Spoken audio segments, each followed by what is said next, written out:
আমি বাংলার প্রত্যেকটা গণতন্ত্রপ্রেমী মানুষকে ধন্যবাদ জানাই। সাথে সাথে ধন্যবাদ জানাই রাজ্যের তৃতীয়বার যিনি মুখ্যমন্ত্রী হয়েছেন মমতা ব্যানার্জিকে। মানুষের রায়কে ধন্যবাদ জানিয়ে মানুষ তেনাকে পছন্দ করেছেন।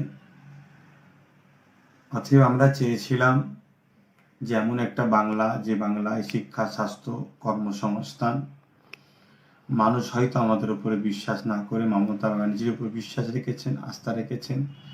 এই মানুষের বিশ্বাসকে আমরা ধন্যবাদ জানাই এবং ভাঙড়বাসীকে বিশেষভাবে ধন্যবাদ জানাচ্ছি যে আইএসএফ প্রার্থী নওশাদ সিদ্দিকীকে তেনাদের মূল্যবান ভোটটা দিয়ে জিতানোর জন্য। পাশাপাশি সংযুক্ত মোর্চার প্রত্যেকটা প্রার্থীকে যে যেখানে যেভাবে ভোট দিয়েছেন প্রত্যেকটা ভোটারকে আমি ধন্যবাদ জানাচ্ছি। এর পাশাপাশি অত্যন্ত দুঃখের সাথে আমি যেটা বলতে চাইছি, ভোট পরবর্তী রাজ্যের বিভিন্ন জায়গায় যে হিংসা চলছে, হিংসাটা অত্যন্ত দুঃখজনক। গণতন্ত্রের উৎসবে মানুষ নেমেছিল, সেই উৎসবে হার জিত থাকবে। আমরা হেরেছি, টিএমসি জিতেছে।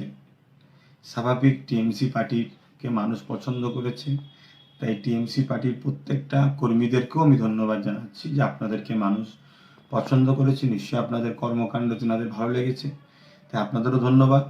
কিন্তু ভোট পরবর্তীতে যে হিংসাটা চলছে এটা অত্যন্ত দুঃখজনক। গণতন্ত্রের উৎসবকে মানুষ আতঙ্কের উৎসবে পরিণত হয়ে যাচ্ছে।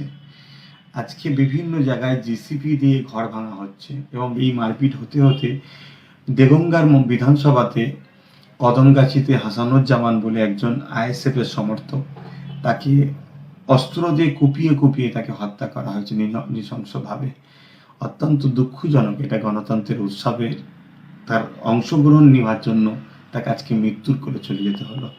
পাশাপাশি ভাঙড়ে নারায়ণপুর অঞ্চলে গাজী হাকিবুল মৃত্যুর সঙ্গে লড়ছে এই গণতন্ত্রের উৎসবে সে অংশগ্রহণ করেছিল বলে। এটা দুঃখজনক। তাই আমি প্রশাসনের দৃষ্টি আকর্ষণ করছি এবং তৃতীয়বারের মধ্যে আমার বাংলার যিনি নেত্রী হয়েছেন মমতা ব্যানার্জি, তেনার কাছেও আমি দৃষ্টি আকর্ষণ করছি যে যাতে বাংলা শান্তিভাবে থাকে এর সুব্যবস্থা করুন এবং প্রশাসন বন্ধুদেরকে বলবো রাজধর্ম পালন করুন। পাশাপাশি এই দুঃখর সময়, যে সময়তে একদিকে যেমন টিএমসি বন্ধুরা তেনারা আজকে জিতেছেন, আনন্দের বিষয়, অবশ্যই তেনাদের আনন্দকে আমি সাধুবাদ জানাচ্ছি। পাশাপাশি স্মরণ করে দিতে চাইছি যে এই করোনা মহামারী চলছে, যে মহামারীতে আজকে হসপিটালতে দাওয়াই থেকে শুরু করে, বেড থেকে শুরু করে, অক্সিজেন থেকে শুরু করে নানান সমস্যার সম্মুখীন হতে হচ্ছে মানুষ।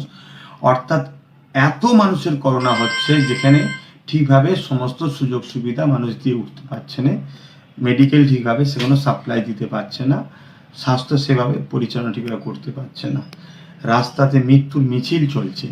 এইরকম একটা সময়ে যেভাবে আজকে বাংলা জুড়ে গণতন্ত্র উৎসবের রেজাল্টের বাইর হওয়ার পরে যে প্রতিহিংসা চলছে, আমার বড় ভয় হচ্ছে মানুষ যদি এই প্রতিহিংসা অব্যাহত থাকেন, মানুষ নিজের যান বাঁচাবার জন্যে, তাহলে হয়তো সেই আন্দোলনের রাস্তা যদি বেছে নেয়, তারা যদি রোডে নেমে পড়ে, গণমিছিলে নেমে পড়ে, প্রতিরোধের গণতান্ত্রিক প্রক্রিয়া আন্দোলনে নেমে পড়ে, আমি আশঙ্কা বোধ করছি, ভয় হচ্ছে, তাহলে এই করোনা মহামারী আরো ভয়ানক রূপ ধারণ করবে, যেটা আমার বাংলার জন্য, আমার দেশের জন্য বড় ক্ষতি হবে। তাই সব দলের মানুষকে বলবো ধৈর্যের সাথে শান্তি বজায় রাখুন। হার জিত হতেই পারে। আপনারা জিতেছেন, আপনাদেরকে ধন্যবাদ জানাই। যারা হেরেছেন, গণতন্ত্রের মানুষের যে রায়, সেই রায়টাকে মাথা পেতে আপনাদেরও মেনে নেওয়া দরকার। তাই আপনারা উভয় শান্তিতে বসবাস করুন। সবাই তো আমরা দেশবাসী, সবাই তো আমরা পশ্চিমবাংলার নাগরিক, ভাই ভাই। একে অপরকে হিংসার সাথে মারপিট করা এটা গণতন্ত্রের উৎসবের বেখিলাফ। তাই আমি অনুরোধ করব আবার একবার প্রশাসন বন্ধুদের কাছে এবং রাজ্য সরকারের দৃষ্টি আকর্ষণ করব যে আপনাকে মানুষ বেছে নিয়েছে বাংলায় শান্তি বজায় রাখার জন্য। আপনার যেটা করা কর্তব্য সেটা আপনি করবেন, অবশ্যই করবেন আশা রাখছি। এবং প্রশাসন বন্ধুদের বলবো রাজধর্ম পালন করুন। সবাইকে আবার বলি শান্তি বজায় রাখুন, সবাই মিলেমিশে থাকুন।